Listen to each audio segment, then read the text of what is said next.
Hi almal, my naam is André en dit is Dirk en ons is vandag lekker saam met julle hierso om te praat oor 'n menseverhouding met jou werk. Nou, ek weet meeste van ons het werk en as jy nie een het nie, my simpatie.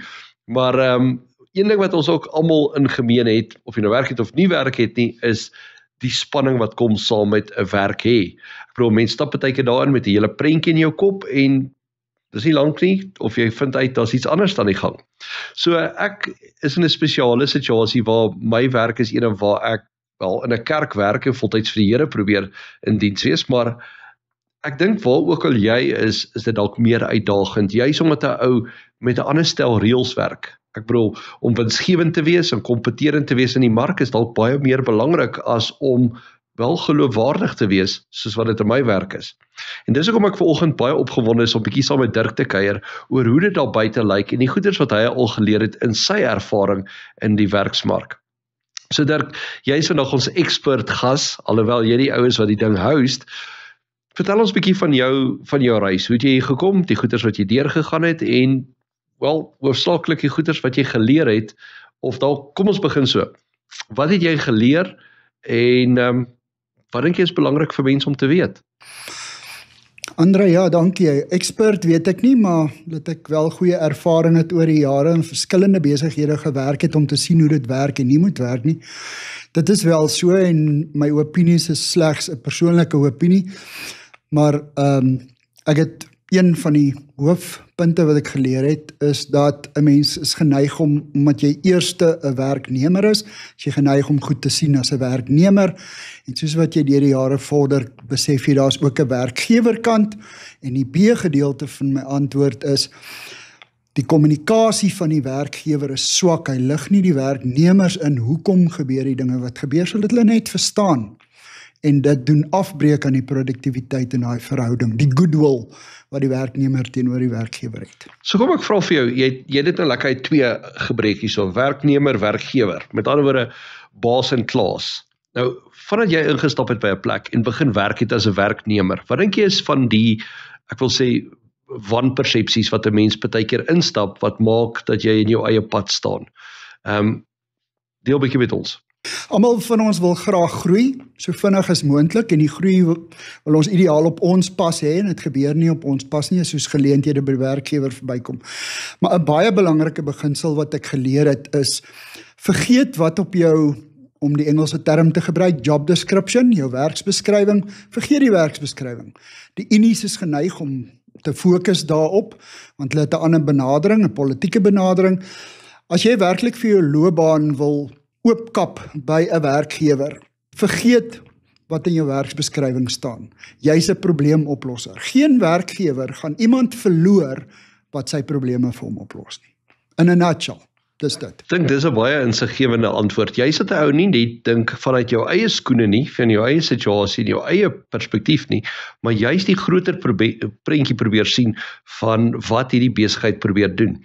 So, wat dink jy, want ek bedoel, jy het onder begin, maar jy was ook al bo gewees, wat is die goeders wat jy geleer het as werkgewer, wat jy gewens het, jy vroeër geweet het?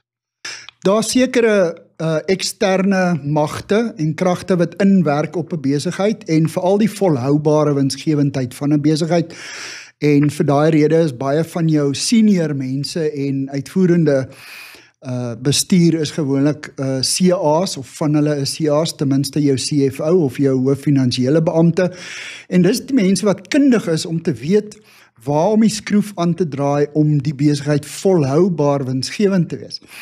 So, as 'n werkgewer, en besonder in Suid-Afrika as gevolg van ons politieke omgewing waarin besighede moet funksioneer, is dit belangrik dat werknemers verstaan, hoekom neem julle hierdie besluite? So ingeligte en gekwalifiseerde mense neem besluite, wat nie noodwendig deursigtig aan die werknemer verduidelik word nie.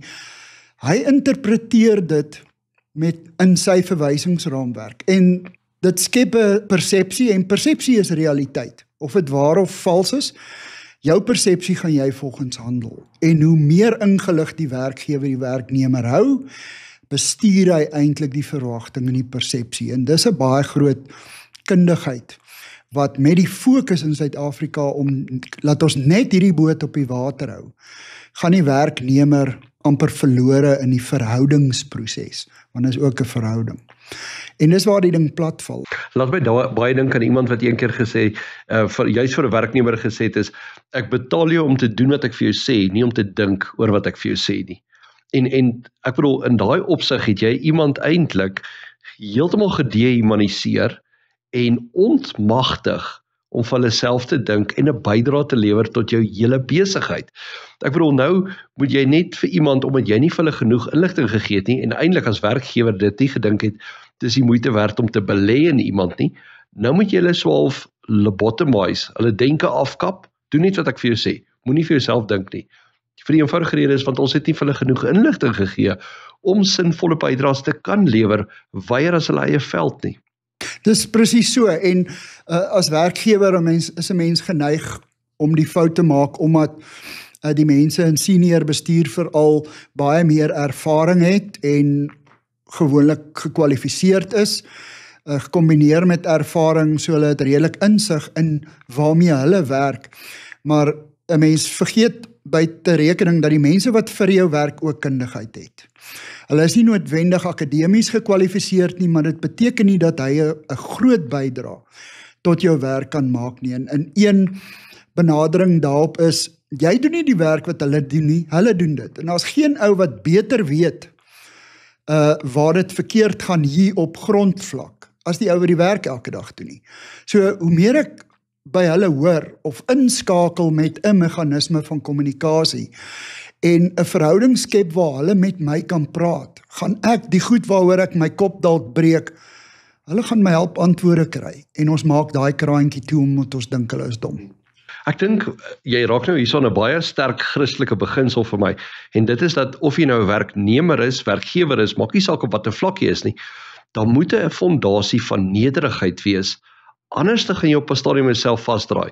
As jy instap as werknemer, en jy dink jy weet alles, of jy's reg, of die baas moet net van jou kant af dinge begin benader, hulle weet nie wat hulle sien nie, dan skiet jy jouself in die voet, en as jy as werkgewer of bestuurder besig is om ander mense te benader van 'n manier van as, ek het jou werk gedoen, ek weet hoe om dit te doen, dan is jy besig om ook jouself in die voet te skiet. Daai nederigheid, hoe belangrik dink jy is dit in jou eie ervaring in 'n werksplek gewees? Ek kan dit so saamvat en sê dat in baie besighede, en veral suksesvolle en groter korporatiewe besigheid, is daar 'n duidelike lyn tussen bestuur en die res, om dit so te stel. En mense wat in senior bestuur eindig na 'n loopbaan waarin hulle gegroei het amper 'n entitlement van us and them. Presies wat jy nou gesê het, ek weet wat jy doen, ek het dit ook op 'n stadium gedoen, maar tye verander en tegnologie verander. Dit wat in my is soos kinders grootmaak, dit wat in my generasie gewerk het met my ouers, werk nie wanneer ek my kinders grootmaak nie. En dit werk ook, dis verskillende generasies wat in senior bestuur sit en die massa van die werknemers uitmaak. En hoe dit vir my werk, of waar my sukses was in bestuur, ek was nooit 'n goeie verkoopsman of 'n salesman nie, maar waar ek in kleinhandel was, het my winkel altyd presteer, nie as voor van Dirk nie. Maar deur die Here se genade het ek 'n gawe gekry om te verstaan dat ons is almal een span. Ons pas net in verskillende dele in. Is nie us and them nie. Is nie hulle en ek nie. Wanneer ons om die tafel sit en vergader, is ons vlak gelyk. Ek blaf nie opdragte uit en julle sal maak wat ek sê, ek het nie jou insette nodig nie. Jy mis die breinkrag van daai mense wat om die tafel sit, en glo dit of nie, hulle het baie. Die Here het elke mens talente gegee. Elkeen se talente is anders as die volgende een. En as jy nie intap daarin, juis in hierdie moeilike tye nie, gaan baie van jou antwoorde jouself moet uitdink. Maar as jy dit sien as 'n span, ek het net 'n ander funksie as 'n bestuurder. Ek vergelyk dit altyd met 'n orkes, simfonieorkes. As baie verskillende instrumente, en dis presies hoe veral 'n groot korporatiewe besigheid, maar ook die kleiner skaal besighede werk ook so. En soos wat die besigheid groei, word die eienaar of die bestuur word al hoe meer senior, en jy word die kondukter van die orkes. Jy speel nie meer die fluit of die trompet of die drom nie. Maar jy moet daai orkes kry om nie 'n vals noot te speel nie, en dit is die volhoubare winsgewendheid van die besigheid. Ek sit nou en dink aan 'n stuk arrogansie wat 'n ou partykeer het as bestuurder. Sê, veral as jy jouself opgewerk het deur die verskillende vlakke.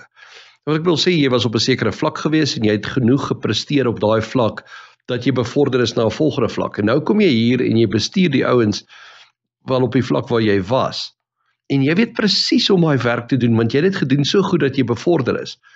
En nou wil jy baie keer vir die ouens wat vir jou werk sê, maar doen dit net soos wat ek het gedoen het. Maar die moeilikheid wat 'n ou dan miskyk is hierdie ou sit met ander talente, soos jy nou net gesê het, ander passies, ander ervarings en 'n ander verlede. So met ander woorde, om net 'n copy and paste wat my manier, my resepie was, is eintlik nie voldoende nie. Jy as bestuurder moet die beste uit jou mense uitkry, en dit beteken, jy moet erken dat die mense wat daar werk nou ander talente het as wat jy het. Jou manier gaan nie werk nie, vir 'n eenvoudige rede is, wel dis nie jy wat vir jouself werk nie. Jy moet nou gaan leer wat hulle sterkpunte is, want hulle gaan dit dalk op 'n ander manier doen, juis omdat hulle net anders is. 'n Ander ding wat ek graag jou opinie wil hoor is ek het al gehoor van mense wat swaalf die sterspeler in 'n span wil wees.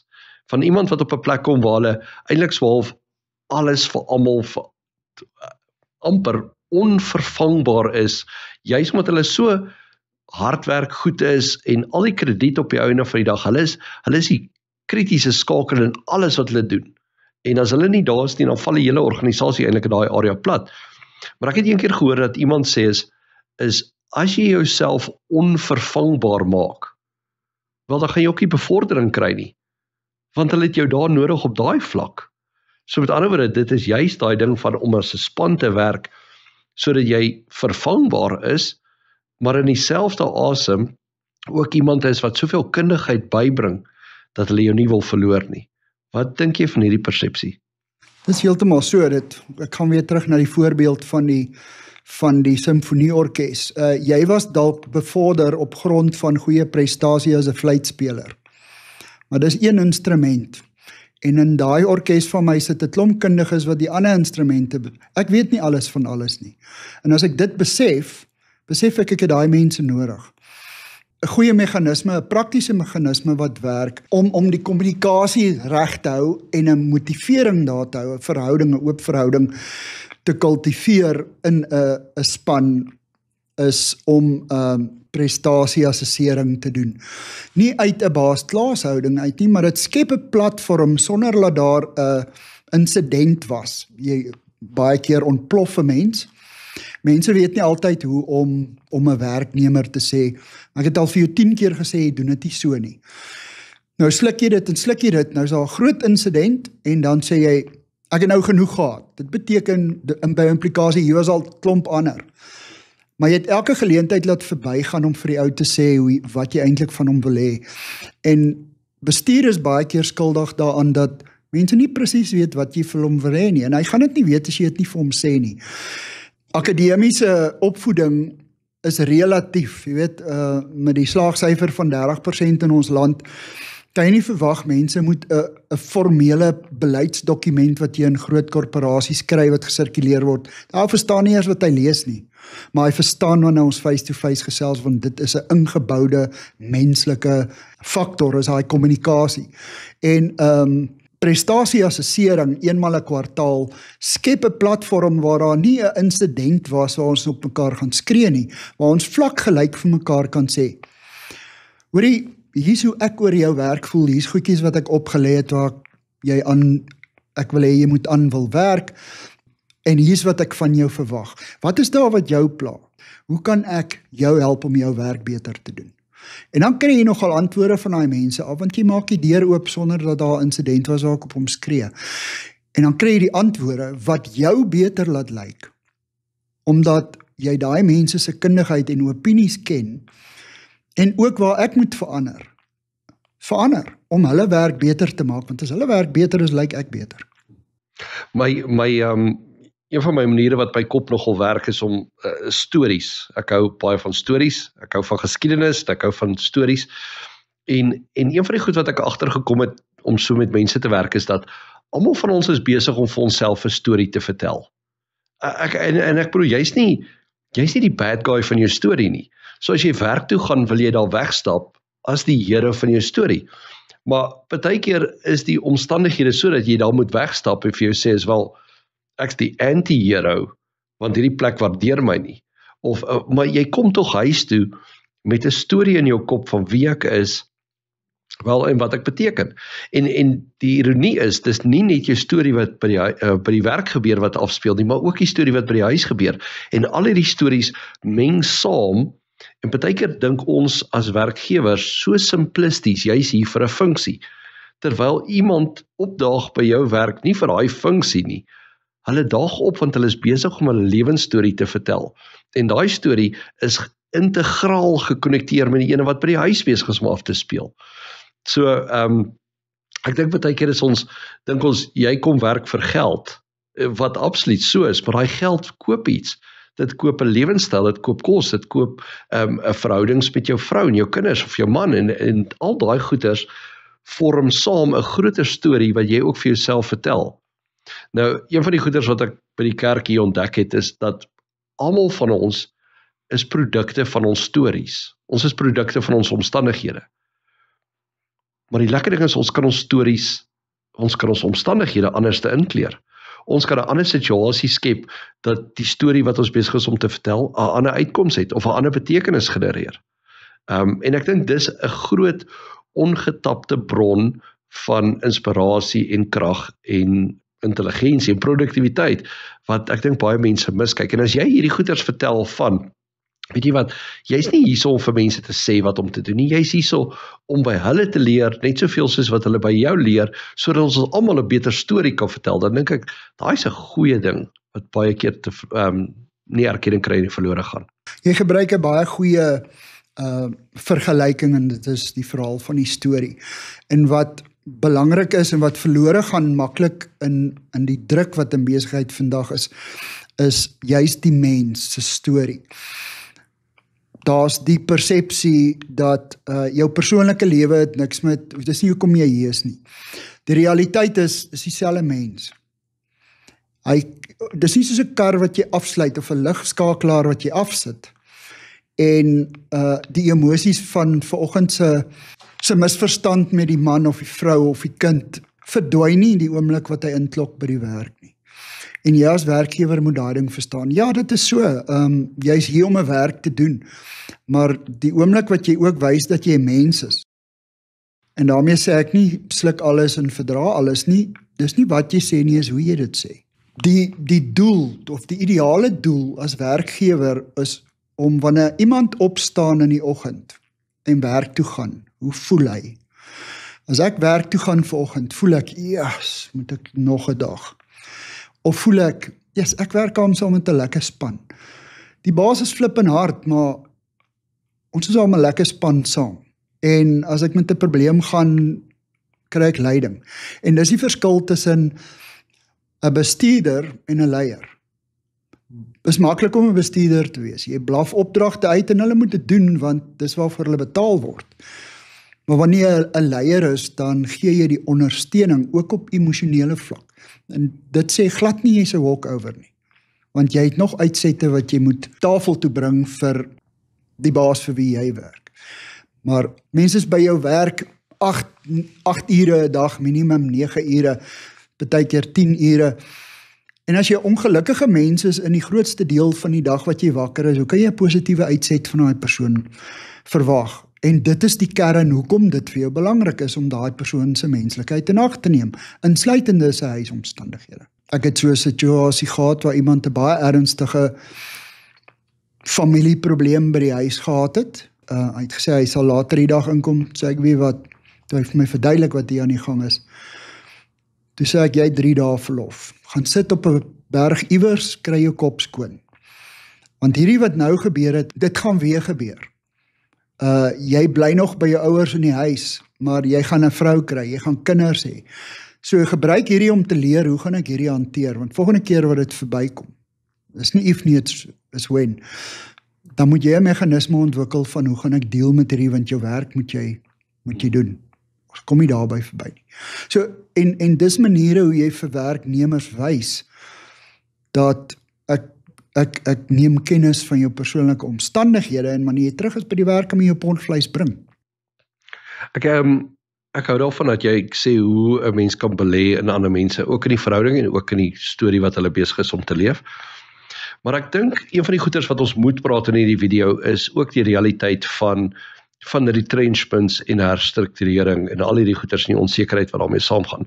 Want ek bedoel, dit gooi al hierdie goeters so half by die venster uit en ewe skielik sit van baas tot klaas en almal sit daar so 'n naalskou en onseker wees oor wat presies die toekoms is nou. Het is moeilik om 'n hegte verhouding te bou wel op onsekerheid. So, en ek dink hierdie deel is so 'n ding wat ek onlangs geleer het ook, wat ek dalk met werkgewers wil praat, as julle hierdie kyk. En dit is, om meer winsgewend te wees, is daar net twee maniere. Jy moet meer maak of jy moet minder uitgee. En ek dink ons standaard antwoord, ons knee-jerk vinnige reaksie is om te sê is, wel, ons moet produksie verhoog, maar ons moet koste sny. En een van ons kostes wat seker die grootste is mense. So ons moet meer uit ons mense uitkry, sodat ons minder betaal so snyposte, daar's hy.